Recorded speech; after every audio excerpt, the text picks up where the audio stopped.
One of the most intimidating moments for a new coach is the very first conversation with a brand new client. You've got someone on Zoom with you, ready to be coached, and you wonder, where do I even start? Most coaches rush into talking about themselves, their expertise, their process. It's kind of all about them. But here's the problem. Starting the wrong way can set the entire coaching relationship on the wrong track. In this episode, we're going to discuss how to start a coaching conversation the right way so you can set the tone for real transformation. Let's dive right in. Let's dive into a couple of myths right off the bat. Myth number one, the first coaching session should be about teaching. Now, maybe there is a teaching component that's going to be really necessary so that your coaching or your consulting isn't full of teaching, right? You don't want to teach when you're consulting or coaching. But if there's teaching that needs to be done, then maybe there should have been a training program that they go through before your call. Or maybe you'll let them know there's a lot of training that you need to receive. There's going to be a lot of questions that you have, and here's where you're going to receive that training. Myth number two, as long as they've hired me, we're already aligned on goals. So through your strategy session or discovery call, you probably unpacked a lot of their goals and some of their challenges. And you had enough of a conversation about the end goal that you're going to help them with because they decided to hire you.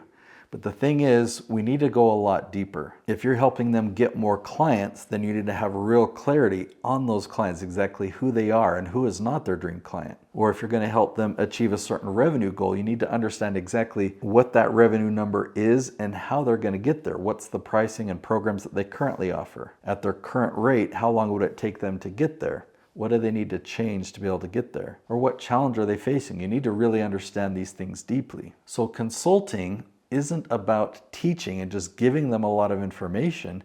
It's really understanding where they're at and knowing exactly what you can do or what pivots they can make so that they can accomplish that goal. So hopefully you are aligned on goals in the beginning, but those goals need to be re-emphasized and you need to have those goals in an agreement. I call mine my performance guarantee. So in this agreement, my contract that we both sign, I state what that end goal is. And I also state out expectations. What are the expectations that you as the client can have of me in order to accomplish that goal?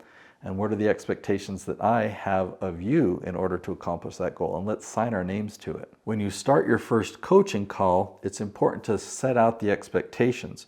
What is this coaching program going to look like? What are the first steps? What are the next steps after that? What are we going to be doing on the call today? You want to do things like this to prevent miscommunication. If they have proper expectations, then they're not going to be disappointed. They're going to know exactly what's happening along the way. But if they have a false understanding of what's going to happen or some type of false expectation. So for example, with me, I help my clients get their videos ranking at the top of YouTube so that they can generate leads for their business. If they think that they're going to launch a video and that video is going to go viral, that would be a false expectation. Our videos don't go viral, they just get seen by the right people. We need to have a specific timeline. Okay, when are you going to start generating leads? And are your videos going to go viral? And having clear answers on those things. You also need to clarify what your coaching looks like, or is it more consulting?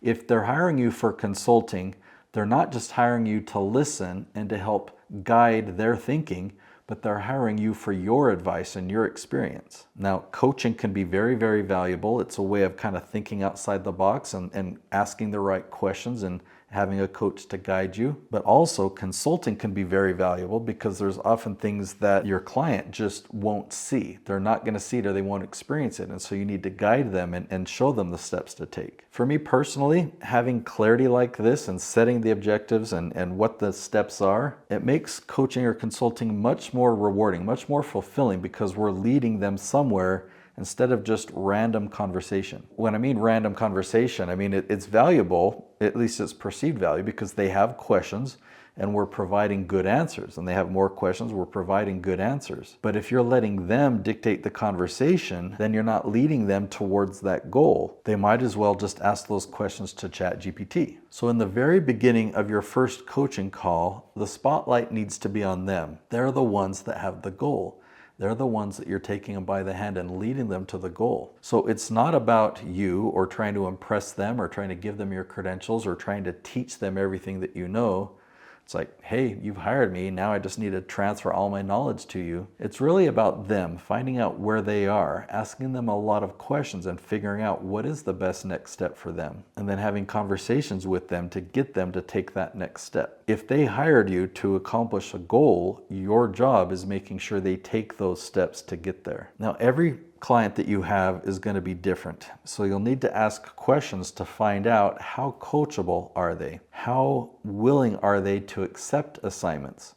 And how likely are they to complete these assignments? If you make a cookie cutter package or program, some clients are going to fit into it better than others. But if your goal is really to help people get results, you're going to have to tweak things or have different paths that they can take to help people achieve that same objective. How do I avoid awkward silence when starting with a new client? This really only happens if you don't have a clear goal or clear objective. Now, new clients are going to expect that you have a process to take people through, but the awkwardness can come because you haven't even said hello or how are you doing. So one easy way that I like to start conversations is, hey, it's good to see you. Now, before we begin, is there any questions you have or anything you'd like to talk about right off the bat? And that breaks the ice, and it's a way that they can bring up anything, but they know that it's okay. We can chat about this, but then we're going to get to business. Should I outline my entire coaching process in the first session? Maybe you've created a detailed curriculum or something like that of all these steps and all the sub-steps and everything that's detailed along the way. So like when you go to college and they give you a syllabus of what you're going to be covering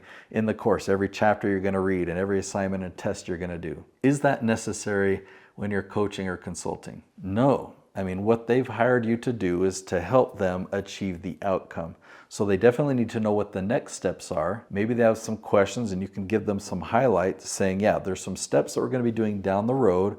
What we're focusing on now is we're going to do this. So what they need great clarity on and great detail on is what the next steps looks like and exactly what is expected of them. What do they need to do? How much time do they need to put into that? How much effort and energy? What the outcome of this step is, like what should the results be at the end of this step? Now, what you talk about during the remainder of that call, that's up to you. You're the expert. Just always think about that objective. Okay, I know where they are and I know where they need to be. Now we're aiming for this long-term goal, but thinking about right now, like where do I want them to be tomorrow or next week or next month? And what are the steps that are going to help them to get there? What do you need to focus on the most right now? So that's your role. That's why you get paid the big bucks. So how do you finish the call? What do you do at the end? Well, during your call, there's going to be several things that were talked about. You're going to have made several recommendations, maybe giving them some assignments. Maybe there's some things that you're going to do, or maybe there's some things that you're going to assign to your team as a part of your service. So throughout the call,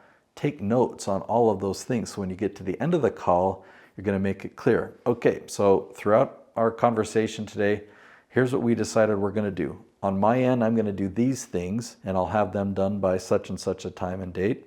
And here are the things that you're going to be working on, and here's what you're going to do. You're going to read this, or you're going to go through that, or you're going to try that.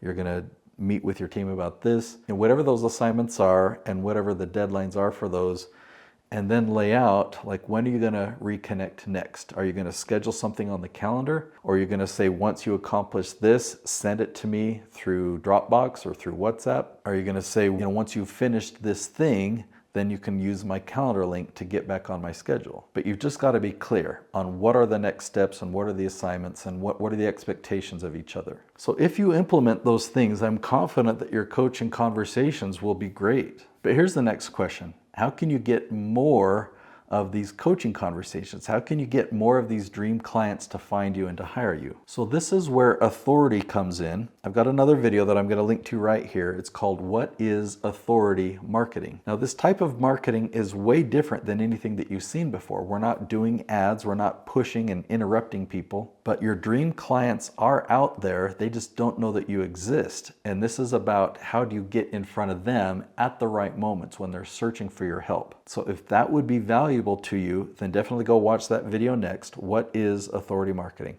I'll see you there.